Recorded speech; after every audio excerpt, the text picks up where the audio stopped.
তোর স্বামী লেট করে ঘরে ফেরে? খুব সাবধান। যে সমস্ত স্বামীরা লেট করে ঘরে ফেরে তাদের কিন্তু অন্য মেয়েদের সঙ্গে চক্র থাকে। কি যাতা বলছো তুমি বৌদি? ঠিকই বলছি। তুই জানিস তোর স্বামীর অফিস কটায় ছুটি হয়? না, আমি কি করে জানবো? আরে বাবা, খোঁজ নিবি, স্বামীর প্রত্যেকটা বিষয়ে খোঁজ নিবি, না হলে কিন্তু স্বামী হাতছাড়া হয়ে যাবে। হাতছাড়া হয়ে যাবে মানে?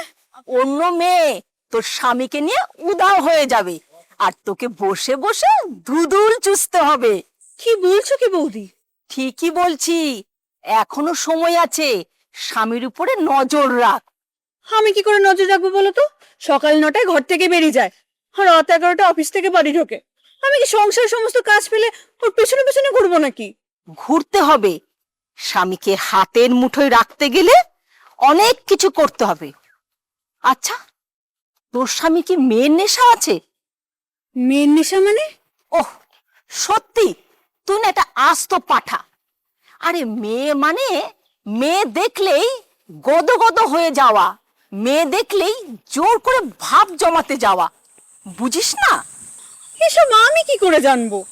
জানতে হবে। স্বামীকে হাতে রাখতে গেলে স্বামীর সব বিষয় জানা দরকার। তোর স্বামী তো মদ আর জুয়ার নেশা নেই। না। সকল পুরুষ মানুষের কিছু না কিছু একটা নেশা থাকে, তার মধ্যে সব থেকে খারাপ নেশা হচ্ছে মেয়ে মানুষের নেশা। তুই কিন্তু তোর স্বামীর উপর একটু নজর রাখিস, কেমন? আচ্ছা, ঠিক আছে। ঠিক আছে, আজকে আমি আসি, আমার দেরি হয়ে যাচ্ছে। আচ্ছা। আসি রে।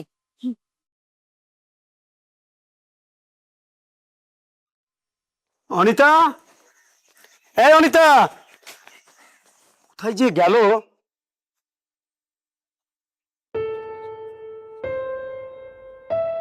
তুমি কোথায় গেছিলে? একটা কাজ ছিল। তোমার আবার এত সকালে বাইরে কি কাজ ছিল? থাকতে পারে না? তুমিও তো রাত করে ঘরে ফেরো। আমি কি তোমায় কিছু বলেছি নাকি? এতে বলার কি আছে? আমার অফিসে কাজ করতে করতে লেট হয়ে যায়। এবার থেকে তুমি তাড়াতাড়ি বাড়ি চলে আসবে, একদম লেট করবে না। এরকম কথা বলছো কেন? আমি কি ইচ্ছা করে লেট করি? অত শুধু আমি জানি না, তুমি তাড়াতাড়ি বাড়ি আসবে, ব্যাস। তোমার কি হয়েছে বলো তো?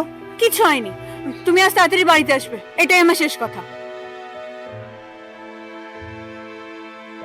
এত অদ্ভুত ব্যাপার, এদের মাথায় কখন যে কি ভূত চাপে একমাত্র ভগবানই জানে।